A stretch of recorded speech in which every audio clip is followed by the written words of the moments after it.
Hola querido amigo y amiga.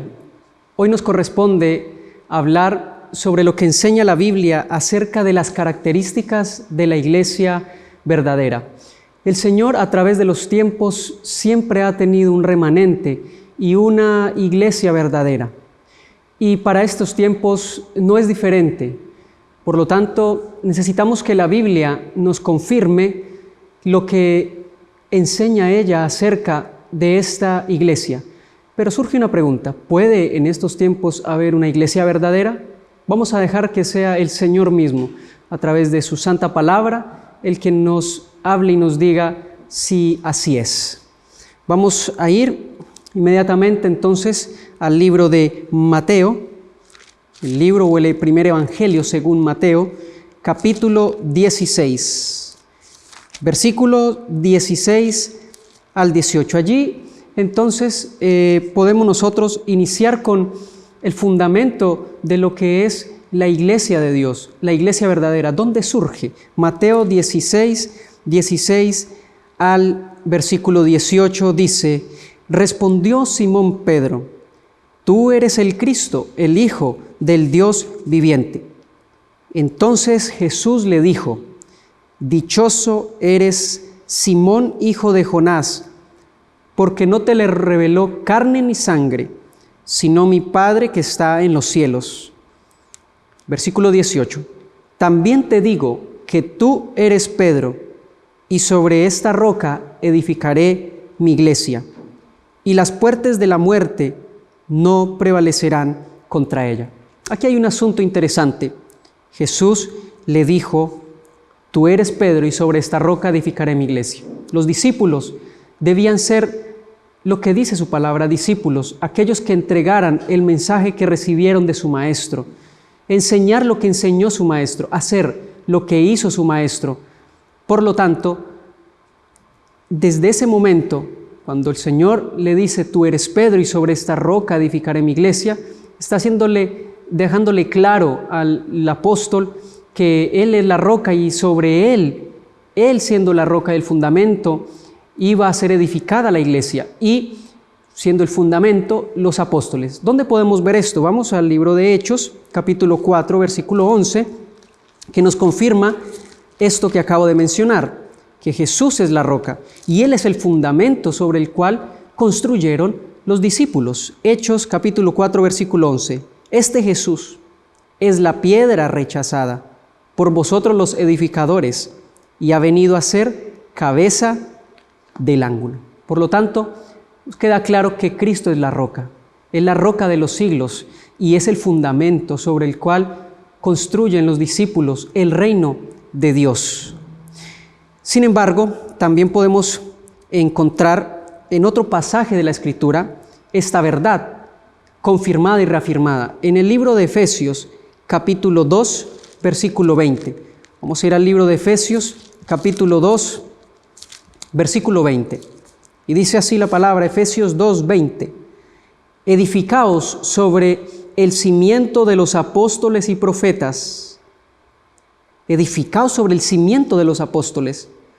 Pero ¿quién es el fundamento principal? Dice: siendo Jesucristo mismo la piedra angular. La misma verdad que habla el libro de Hechos, capítulo 4, versículo 11. Sin embargo, la iglesia debía tener también otros dirigentes a lo largo de los tiempos. En un inicio, Cristo Jesús forma la iglesia, y los apóstoles van poniendo los cimientos. Pero la iglesia no se estanca allí, sino que la iglesia en el tiempo apostólico fue creciendo y fue multiplicándose. Y fue necesario que entonces hubiesen dirigentes de esta nueva y naciente iglesia. Vamos a ir a la palabra allí en el mismo libro de Efesios, capítulo 4, Efesios capítulo 4, versículo 11 y versículo 12. Él mismo dio a uno el ser apóstoles, a otros profetas, a otros evangelistas y a otros pastores y maestros. En aquel tiempo, como era necesario que hubiesen apóstoles, profetas y por supuesto pastores y maestros, el Señor los instituyó a cada cual como un apóstol, como un profeta. ¿Y cuál era la importancia o qué era lo que debían suceder con que el Señor formara o Él diera a unos el ser apóstoles, otros profetas, pastores y maestros, evangelistas? Dice el versículo 12, a fin de perfeccionar a los santos para desempeñar su ministerio. Tenían un propósito y un fin, y era desempeñar el ministerio que el Señor les había dado a cada uno de ellos, el privilegio que ellos tenían de ser apóstoles o evangelistas o pastores o maestros para la edificación del cuerpo de Cristo. Y de esa manera entonces se va edificando el cuerpo de Cristo en el tiempo de los apóstoles, por supuesto. Y la iglesia siempre, desde que fue fundada por Cristo mismo, ha tenido una misión importante, porque una iglesia sin misión es una iglesia que no está viva, que no tiene ningún sentido. Por lo tanto, la iglesia debe tener una misión. Y Jesús mismo dejó claro cuál fue su misión al venir a este mundo. Y vamos a ir al libro de Mateo, capítulo 4. Mateo, capítulo 4, versículo 23. Mateo 4, 23 nos da a nosotros y nos da ese fundamento sobre la misión. Mateo 4, 23. Y Jesús recorría toda Galilea, enseñando en las sinagogas, predicando el evangelio del reino y sanando toda enfermedad y dolencia de la gente. Discípulos, después de que Jesús se va, sabemos que Pedro incluso hizo milagros. Los otros apóstoles también predicaban la palabra, recorrían las ciudades enseñando a la gente, predicando el evangelio del reino. Y de esa manera entonces iban cumpliendo la misión que había recibido de parte del Maestro, de Cristo Jesús. Nosotros también tenemos que tener en cuenta que no cualquiera ha sido instituido al azar. El Señor ha dejado unas características importantes acerca de los dirigentes y de los que van llevando a cabo la misión. Hechos capítulo 6, versículo 1 al versículo 4, nos dice a nosotros claramente cómo la iglesia debe gobernarse. Hechos capítulo 6, versículo 1 al versículo 4. En esos días, como crecía el número de los discípulos, los creyentes griegos se quejaron contra los hebreos de que sus viudas eran descuidadas en la asistencia diaria. Entonces los 12 convocaron a la multitud de los discípulos y dijeron: no es bueno que nosotros descuidemos el ministerio de la palabra de Dios para servir a las mesas. Por tanto, hermanos, elegid de entre vosotros a 7 hombres de buen testimonio, llenos del Espíritu Santo y de sabiduría, a quienes encarguemos este trabajo. Y nosotros persistiremos en la oración y en el ministerio de la palabra. La iglesia debe gobernarse entonces con un buen testimonio, con dirigentes llenos del Espíritu Santo y de sabiduría, a quienes nosotros encarguemos este trabajo.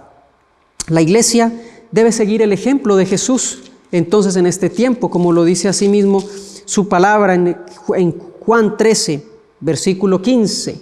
Juan 13, 15, ejemplo os he dado, para que como yo os he hecho, vosotros también hagáis. Sin embargo, ¿cuál es la norma y conducta de esta verdadera iglesia? Apocalipsis capítulo 12, versículo 17, nos dice a nosotros las características de esta iglesia verdadera en este tiempo, al haber sido construida por Cristo.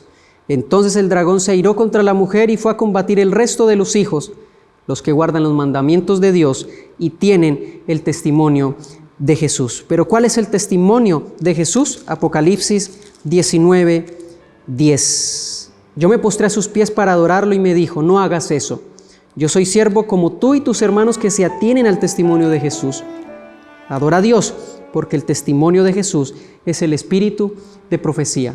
La iglesia verdadera para estos tiempos tiene estas dos características: aquellos que guardan los mandamientos de Dios y tienen el testimonio de Jesús. Amigo y amiga, busca esta iglesia porque el Señor es su fundador, es la roca.